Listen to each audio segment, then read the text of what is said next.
नमस्कार, बहुत स्वागत है आपका। आप देख रहे हैं किस्मत कनेक्शन और मैं हूं आपके साथ शैलेंद्र पांडे।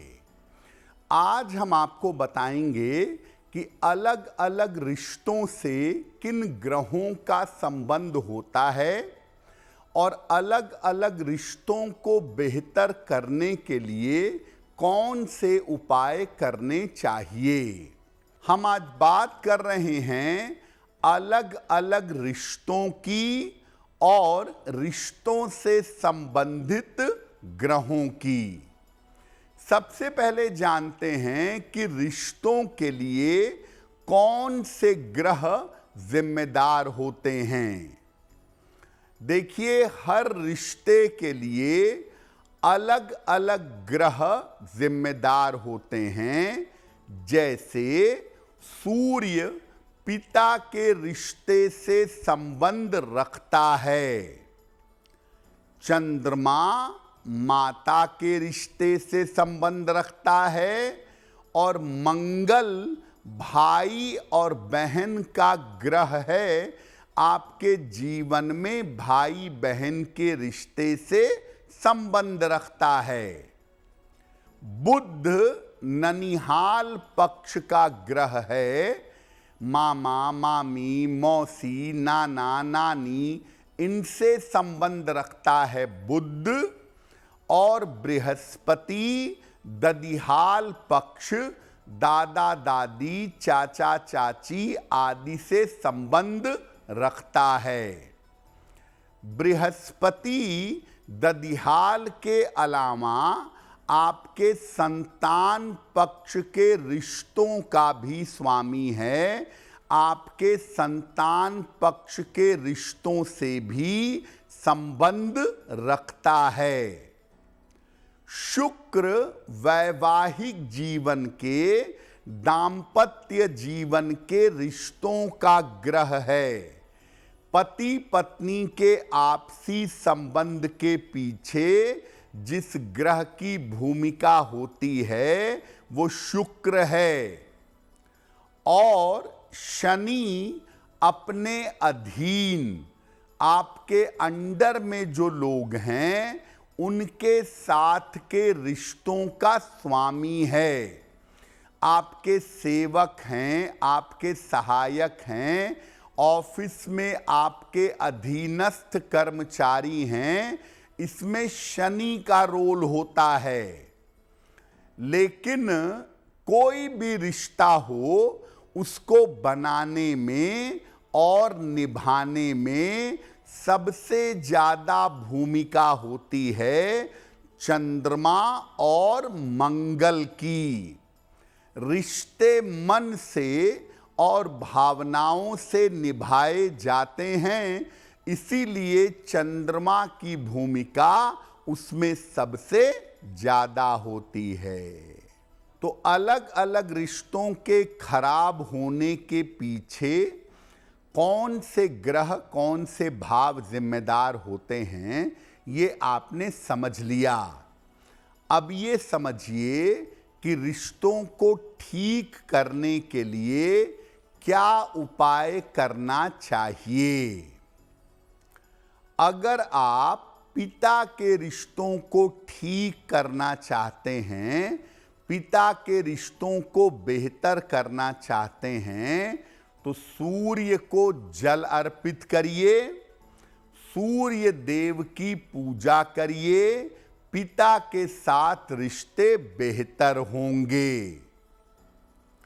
अगर माता के साथ रिश्ते बेहतर करना चाहते हैं तो नियमित रूप से शिव जी की उपासना करिए, शिव जी को जल चढ़ा के प्रार्थना करिए।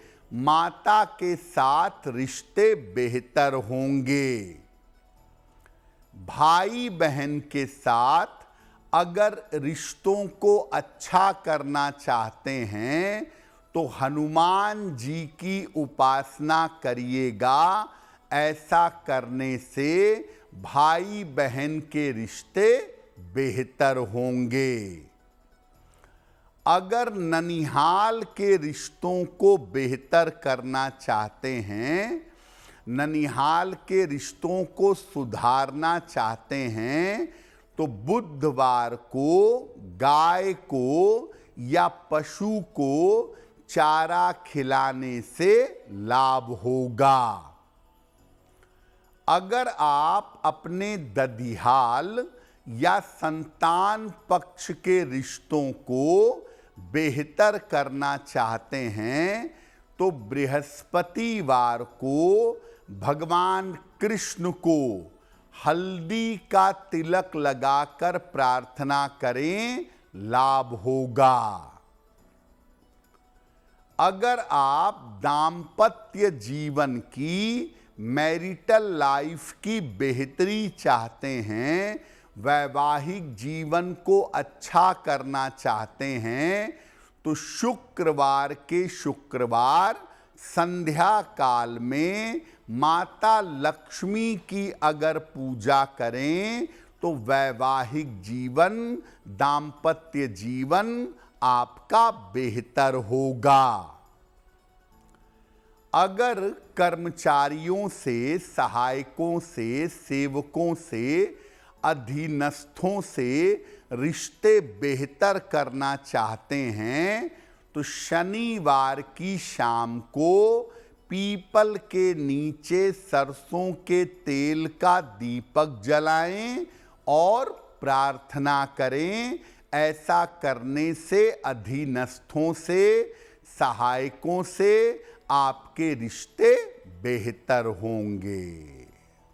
हमारे जीवन में बहुत सारे रिश्ते होते हैं, लेकिन बहुत बार रिश्तों में दिक्कतें और समस्याएं पैदा होती हैं। कब होती हैं? अगर रिश्तों का स्वामी ग्रह कमजोर हो जाए तो रिश्तों में समस्या पैदा होने लगती है।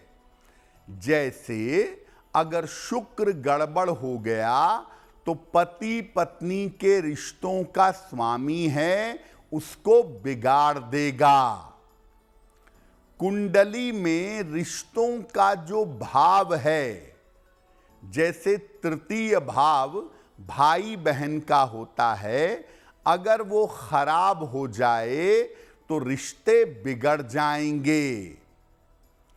अगर रिश्तों में राहु का प्रभाव आ गया, यानी रिश्तों में अगर राहु की भूमिका है तो रिश्तों में शक और वहम पैदा होता है, रिश्तों के खराब होने की संभावना बन जाती है। कुंडली में अगर अग्नि तत्व की मात्रा ज्यादा होगी, फायर एलिमेंट की मात्रा ज्यादा होगी तो आदमी क्रोधी और जिद्दी होगा और इस वजह से रिश्तों के टूटने की संभावना बन जाएगी। अगर चंद्रमा या मंगल खराब होते हैं कुंडली में तो तमाम रिश्ते के लोग आपका फायदा उठाने की कोशिश करते हैं, आपको बेवकूफ बना के लाभ लेते हैं। ऐसी स्थिति में जब बात खुलती है तो रिश्ते टूट जाते हैं।